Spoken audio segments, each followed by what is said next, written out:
எல்லோருக்கும் வணக்கம். இன்றைய வீடியோவில் நாங்கள் on grid solar PV system design என்றதை பற்றி பார்ப்போம். இப்போ எல்லாரும் கேட்குற கேள்வி வந்து எங்களுடைய வீட்டுக்கு என்ன சைஸ் ஆஃப் பேனல் வந்து சோலார் பேனல்ஸ் தேவை. இப்போ இது வந்து நிறைய பேர் என்னோட ஃபோன் பண்ணி கூட கேட்டிருக்கீங்கன்னா நிறைய ஆட்களுக்குள்ள டவுட் வந்து எங்களோட வீட்டுக்கு என்ன சைஸ் பேனல் தேவை. இப்போ இது வந்து இந்த டவுட்டை வந்து நாங்கள் டிசைன் கான்செப்ட் மூலமாக ஆன்சர் பண்ணலாம். அப்போ என்ன இங்கே எல்லாருக்கும் விளங்கிக் கொள்ள வேண்டிய விஷயம் என்னென்னா வந்து சோலார் பிவி சிஸ்டம் சைஸ் அதை பேனல் சைஸ் வந்து பெர்ஃபெக்டாக நாங்கள் கால்குலேட் பண்ண முடியாது. நிறைய அசம்ப்ஷனை வச்சுக்கொண்டு 75% 80% அக்ரோசியோட நாங்கள் சொல்லலாம். அப்போ இது விஷயங்களோட டிசைன் மாதிரி வராது. ஏன் அதுண்டா வந்து இப்போ எங்களோட சோலார் ரேடியேஷன் வந்து அந்த சேஞ்ச் ஆகிக்கொண்டே இருக்குது. அதாவது கிளைமேட் சேஞ்சால் எங்களுக்கு வர்ற போகிற weather pattern and solar radiation வந்து சேஞ்ச் ஆகிக்கொண்டிருக்கு. அப்போ இப்போ சேஞ்ச் ஆகிக்கொண்டிருக்க எங்களுக்கு கிடைக்க ஜென்ரேட் பண்ண போகிற எலக்ட்ரிசிட்டி வந்து எங்களால் எக்ஸாக்ட்லி ப்ரெடிக்ட் பண்ண முடியாது. ஆனால் ஒரு ரீசனபிளாக ப்ரெடிக்ட் பண்ண முடியும். இப்போ எவ்வளோ எலக்ட்ரிசிட்டியும் கூட வீட்டில் உள்ள சோலார் பிவி ஜென்ரேட் பண்ணும் இந்த மாதம் இந்த மந்த் என்றது ஒரு தேவையான கால்குலேஷன். அப்போ அதை வச்சுக்கொண்டு தான் எங்களோட சைஸை வந்து நாங்கள் முதல் கால்குலேட் பண்ணலாம். அப்போ இப்போ வீடியோக்குள்ளே போகலாம். இதுக்கு முதல் இந்த on grid solar PV system என்றா என்ன, off grid solar PV system என்றா என்ன ஒரு வீடியோ போட்டிருக்கோம். அதை பார்த்தா தான் உங்களுக்கு இந்த ஆன் கிரிட் சோலார் பிவி சிஸ்டத்தின் சைஸை பற்றி கொஞ்சம் ஈஸியாக விளங்கும். இப்போ பார்ப்போம்.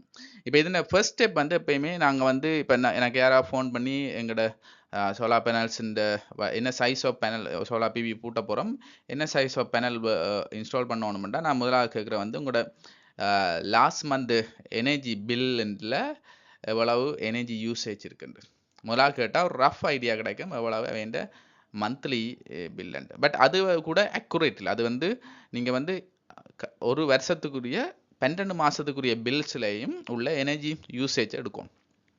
அதையெல்லாம் ஆட் பண்ணி கிடைக்கிற வேல்யூன்னு உங்களோட ஆவரேஜ் இயர்லி எனர்ஜி யூசேஜ். அப்போ இந்த இயர்லி எனர்ஜி யூசேஜ் வந்து உங்களுக்கு கண்டுபிடிச்சிடலாம். ஒவ்வொரு மாதத்துக்குரிய எலக்ட்ரிசிட்டி பில்லில் இருந்து வந்து எவ்வளவு 200 யூனிட் 300 யூனிட்ஸ் அப்படி வந்து வரும், 150 யூனிட்ஸ். அப்போ அதை ஆட் பண்ணி கொண்டு வரைக்க உங்களுக்கு வரும். அப்போ இது வந்து கிடைக்க எங்களுக்கு இந்த சீசனல் இது வந்து அவரேஜ் ஆயிரும். இப்போ வந்து டிசம்பரில் ஒரு மாதிரி எங்களோட எனர்ஜி யூசேஜ் மேபி ஹையாக இருக்கும், என்ன ஹாலிடே சீசன். இப்போ மார்ச் ஏப்ரலில் வித்தியாசமாக இருக்கும். அதே நேரம் மார்ச் ஏப்ரலில் ஹீட்டால் வந்து நாங்கள் ஏர் கண்டிஷன் அதிகமாக யூஸ் பண்ணுவோம்.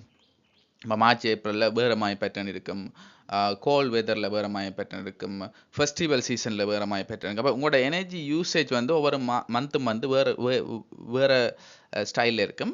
நிறைய பேருக்கு எலக்ட்ரிசிட்டி பில்ஸ் வந்து ஜம்ப் ஆகிக்கணும். ஒரு மந்தில் 10,000 ரூபா கிடைக்கும், இன்னும் ஒரு மந்தில் எலக்ட்ரிசிட்டி பில் வந்து 13,000 இருக்கும், திடீரென்று அது 6,000 மாறும்.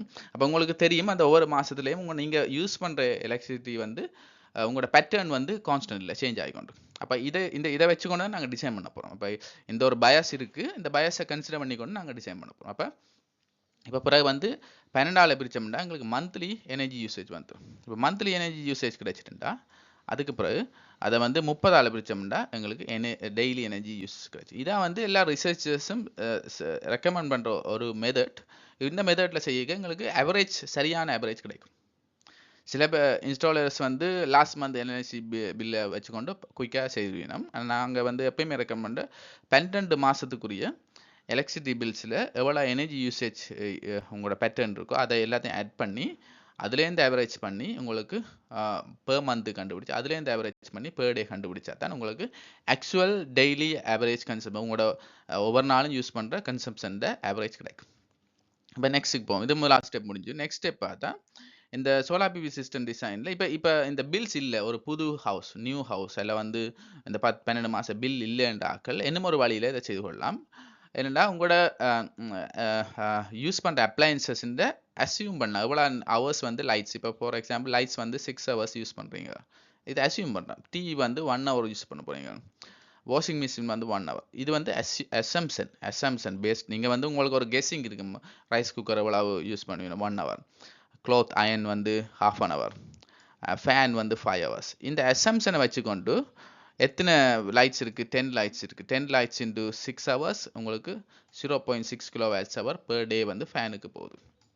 இப்போ டிவிக்கு வந்து 0.06 கிலோவாட்ஸ் போகுது. அப்படி இதை எல்லாத்தையும் ஆட் பண்ணி கொண்டு வரைக்கும் உங்களுக்கு மேனுவலாக நீங்கள் வந்து ஒரு நாளைக்கு எவ்வளவு energy average energy consumption calculate பண்ணலாம். இதெல்லாம் பெர்ஃபெக்டாக இருக்காது. ஏன்னா ஒரு நாள் வந்து வாஷிங் மிஷின் யூஸ் பண்ணுவீங்க, நெக்ஸ்ட் டே யூஸ் பண்ண மாட்டீங்க, ரைஸ் குக்கர் சிலையும் குக் பண்ண மாட்டீங்க. இதெல்லாம் சேஞ்சஸ், நிறைய பயாஸ் இருக்குது. நான் திரும்ப சொல்கிறேன், இந்த டிசைனில் பயாஸ் எப்பயுமே இருக்குது, இந்த பர்டிகுலர் இந்த டிசைன். ஓகே, அப்போ இதை வச்சுக்கொண்டு நாங்கள் இந்த சைஸு இந்த ஏர்லியாக வந்து 4 கிலோவாட் ஹவர் வந்துச்சு. இப்போ 3.96, இது கிட்டத்தட்ட ஈக்குவலாக வருது. அப்போ நான் வந்து ஈக்குவலாக வர்ற மாதிரி தான் இதை டிசைன் பண்ணால் என்ன உங்களுக்கு விளங்குறதுக்காண்டி.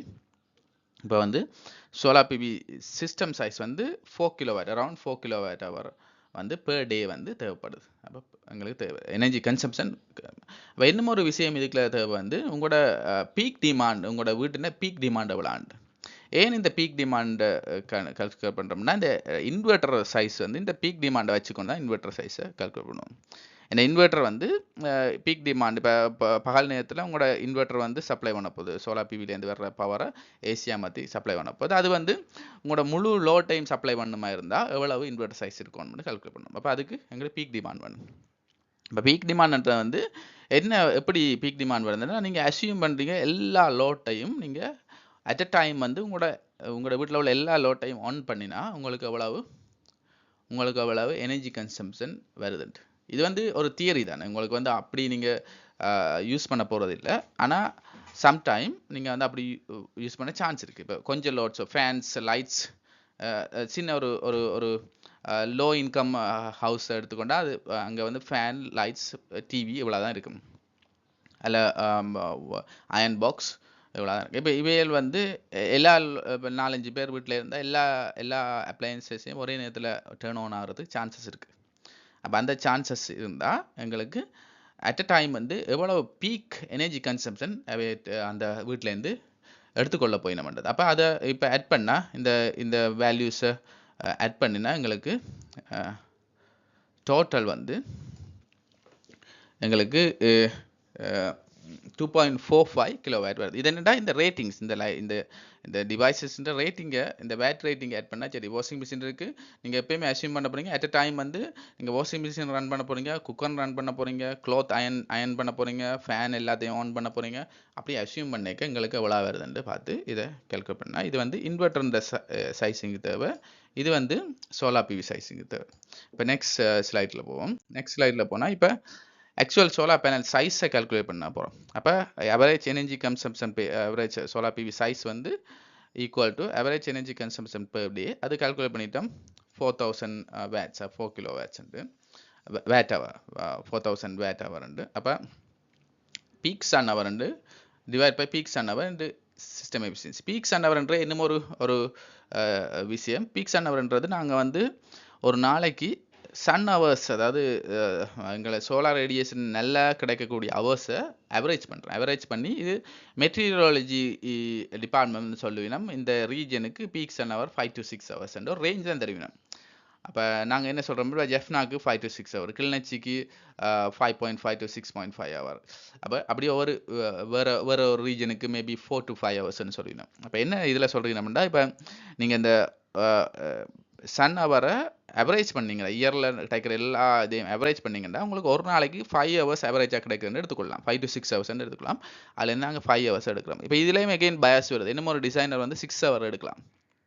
ஓகே, அப்போ இந்த சிஸ்டம் சைஸ் வந்து பெர்ஃபெக்டாக கொண்டு வரது கொஞ்சம் கஷ்டம். இப்போ அடுத்த வந்து எஃபிஷியன்சி பார்ப்போம். எஃபிஷியன்சி 0.76 எடுத்துருக்கேன். ஏன் எஃபிஷியன்சி 0.76? இங்கே பிவி சிஸ்டம் எஃபிஷியன்சி இந்த கால்குலேஷன் பார்த்தீங்கன்னா invert efficiency multiply by system other component. இந்த வயரிங் லாஸ் வரும், நிறைய சர்க்கியூட் பிரேக்கர்ஸ் வச்சுருப்போம்.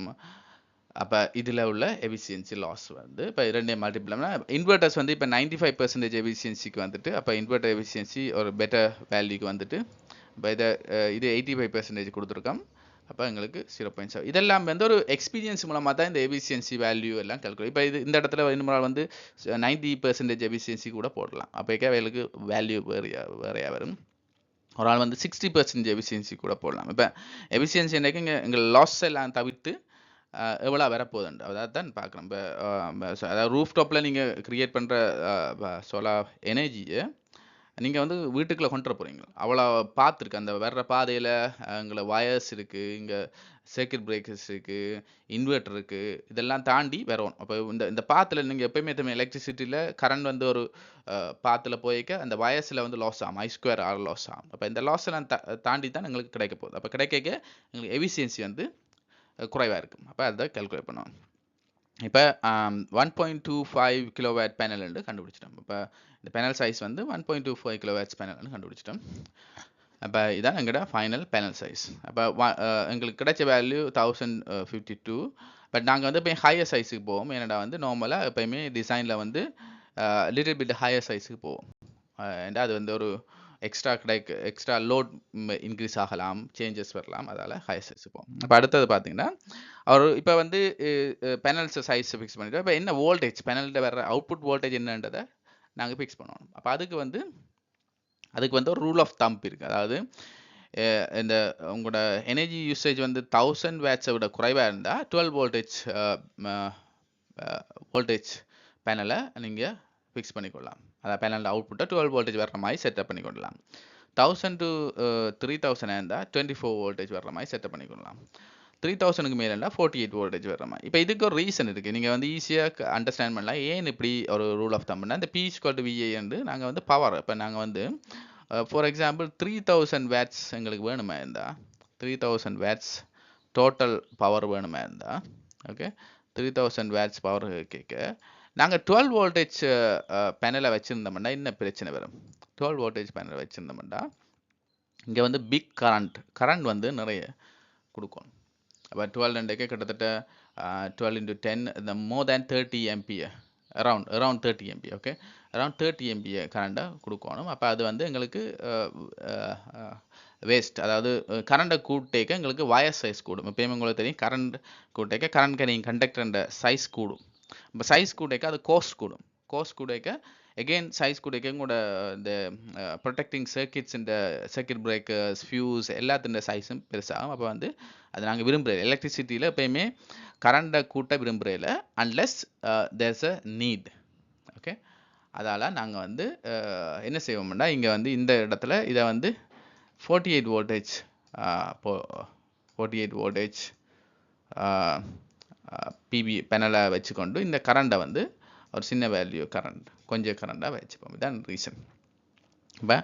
இப்போ எப்பயுமே வந்து விஐயும் ஐஏயும் அட்ஜஸ்ட் பண்ணுற மூலமாக பவரை வந்து இது பண்ணிக்கலாம். அப்போ நாங்கள் வோல்டேஜை குறைய வைக்கிறது தான் எப்பயுமே விரும்புகிறோம். வோல்டேஜ் குறைய வைக்கிறது இருக்கணும். ஆனால் வந்து லார்ஜ் 5 கிலோவாட் 10 கிலோவாட் சிஸ்டம் போய்க ஆஃப்கோர்ஸ் நீங்கள் வந்து வோல்டேஜை இன்க்ரீஸ் பண்ணி ஆகணும். அப்போ 48 அதை விட கூடவும் போகலாம். ஓகே, இப்போ அடுத்த ஸ்லைட்ஸுக்கு போனால் கால்குலேட் இன்வெர்ட்டர் சைஸ் வந்து தியரிட்டிக்கலி நான் முதல் சொல்கிறேன், பிறகு வந்து ப்ராக்டிக்கலி சொல்கிறேன். இப்போ இன்வெர்ட்டர் சைஸ் தியரிட்டிக்கலி என்ன எப்படி கால்குலேட் பண்ணுறோம்னா peak demand multiply by safety factor efficiency. Okay, peak demand கண்டுபிடிச்சிட்டோம். ஏர்லியே வந்து நாங்கள் சொன்னால் எல்லா அப்ளையன்சஸும் அட் அ டைம் நீங்கள் ஆன் பண்ணால் இதான் உங்களோட பீக் டிமாண்ட்.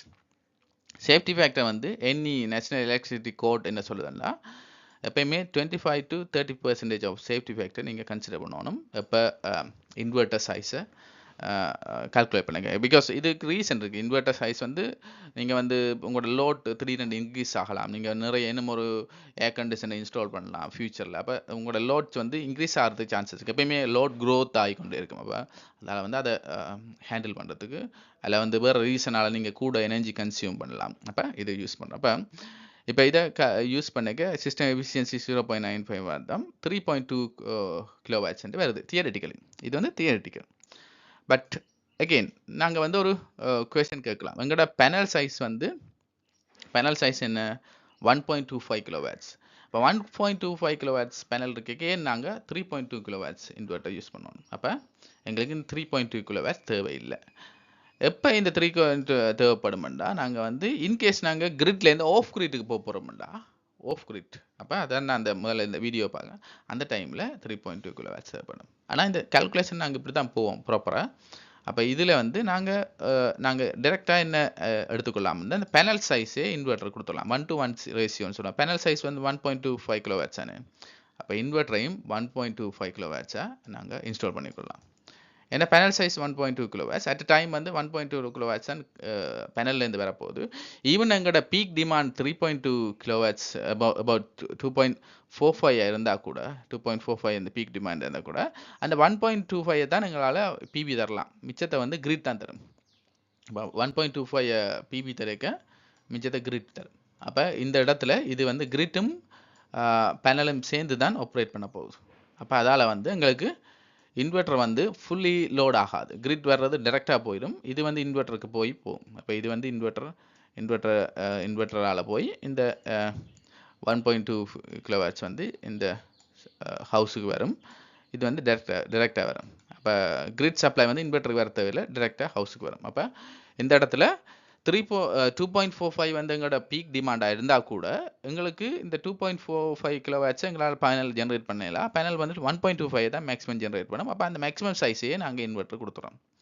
ஆனால் இது வந்து நாங்கள் ஏன் கால்குலேட் பண்ணிடுறோம்டா, கால்குலேட் பண்ணணும் கட்டாயம். ஏன்டா இந்த சில இடங்களில் பீக் டிமாண்ட் வந்து வித்தியாசப்படும்.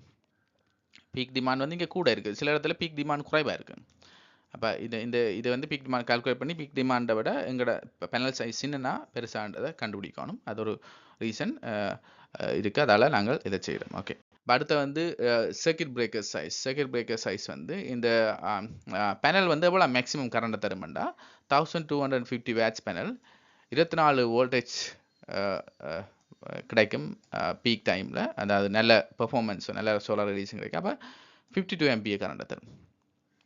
52 MPa மேக்ஸிமம் இந்த பேனல் தரலாம். அப்போ அந்த 52 MPa இந்த சர்க்கியூட் பிரேக்கர் சைஸிங் வந்து 1.25 மல்டிப்ளை பண்ணுவோம். அப்போ அரௌண்ட் 65 பிரேக்கர். இப்படி 65 பிரேக்கர் சைஸ் இல்லாட்டிக்கு 70 லிட்டில் பிட் ஹையர் சைஸுக்கு போகலாம். இது டிசி சர்க்கியூட் பிரேக்கர் சைஸிங்.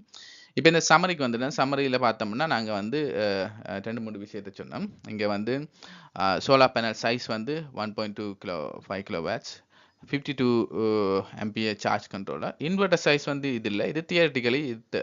ஆனால் நாங்கள் வந்து லாஜிக்கலி பார்த்தோம்னா எங்களுக்கு 1.25 கிலோவாட் இன்வெர்டரை யூஸ் பண்ணால் சரி. அப்போ இங்கே வந்து என்னென்ன பயஸ், இந்த என்டையர் டிசைனில் என்னென்ன பயஸ் வருதுண்டா, முதலாக வந்து இந்த டெய்லி எனர்ஜி கன்சம்ஷன் வந்து ஒரு பயஸ் ஆகலாம். நீங்கள் ராங்காக கால்குலேட் பண்ணலாம். அதில் வந்து சின்ன சிக்கல்கள் இருக்கலாம். என்ன எலக்ட்ரிசிட்டி பில்ஸ் கிடைக்கிறதுக்கு, பழைய எலக்ட்ரிசிட்டி பில்ஸ் கிடைக்கிறதுக்கு இஷ்யூக்கள் வரலாம். அது ஒரு விஷயம். ரெண்டாவது வந்து இன்வெர்டர் சைஸ் வந்து சரியாக கால்குலேட் பண்ணணும். அப்போ இன்வெர்டர் சைஸ் வந்து கால்குலேட் பண்ணிக்க எங்களை பீக் டிமாண்டை வச்சு கால்குலேட் பண்ணுவோம். இங்கே வந்து இப்போ இன்வெர்டர் சைஸ் வந்து லார்ஜாக இருக்குது எங்களோட இன்வெர்டர் பேனலை விட. அப்போ வந்து பேனலோட மேக்ஸிமம் பவர் வந்து இன்வெர்டர் கொடுக்குறோம். ஓகே, இதான் விஷயம். இப்போ இதே வந்து சில பேர் வந்து ஏன் இதை நாங்கள் எப்படி டீட்டெயில் டிஸ்கஸ் பண்ணால், சில பேர் வந்து இப்போ 1.25 கிலோவாட் இருக்கிற இடத்துல லார்ஜ் சைஸ் ஆஃப் பேனலை இன்ஸ்டால் பண்ணி வர்ற எக்ஸஸ் பவரை எலக்ட்ரிசிட்டி கிரிட்டுக்கு சப்ளை பண்ணுற நோக்கமாக இருக்கும். அப்போ அவை வந்து எக்ஸ்ட்ரா வர்ற பவரை சேல் பண்ணி கொஞ்சம் காசு உழைக்கிற ஒரு பிஸ்னஸ் ஐடியாவும் இருக்குமே இருந்தால் அவைக்கு வந்து வேணுமெண்டா லார்ஜஸ்ட் சைஸ் இன்வெர்டரை போட்டுக்கொள்ளலாம். ஏண்டா கிரிட் இல்லாத டைமில் பகல் நேரத்தில் மேக்ஸிமம் பீக் டிமாண்ட் வருமா இருந்தால் அந்த சோலார் பேனல்ஸ் வந்து உங்கள் இன்வெர்டருக்கு சப்ளை பண்ணும். இப்போ நிறைய ஆப்ஷன்ஸ் இருக்குது. இங்கே வந்து நீங்கள் வந்து இந்த என்டையர் டிசைன் வந்து உங்களோட வீட்டுக்குரிய எனர்ஜி யூசேஜை 0 ஆக்குற மட்டும்தான், அந்த எனர்ஜி பில்லை வந்து 0 ஆக்குறான்னு இந்த நோக்கம். அப்போ இதில் இந்த எக்ஸ்ட்ரா வர்ற எனர்ஜியை செல் பண்ணுறது நோக்கம் இல்லை. அதனால் நான் வந்து மினிமம் சைஸ் 1.25 கிலோவாட்ஸ் பேனல்லாம் போட்டிருக்கோம். இந்த பேனல் வந்து டே டைமில் உங்களோட வீட்டில் உள்ள எனர்ஜி யூசேஜை சாட்டிஸ்ஃபை பண்ணிடும். அப்போ ஃபுல்லி 0 பண்ண முடியாது, உங்களோட எனர்ஜி பில்ஸை வந்து குறைச்சி விட்டுரும். அதாவது மேக்ஸிமம் குறைக்கக்கூடிய அளவு குறைச்சிடும். Okay, that's all. இன்றைக்கு வீடியோ இவ்வளோ தான். Thank you very much. நெக்ஸ்ட் வீடியோவில் பார்க்கலாம். நன்றி. ப்ளீஸ் இந்த சேனலை சப்ஸ்கிரைப் பண்ணி தொடர்ந்து உங்களோட ஆதரவை தாங்க.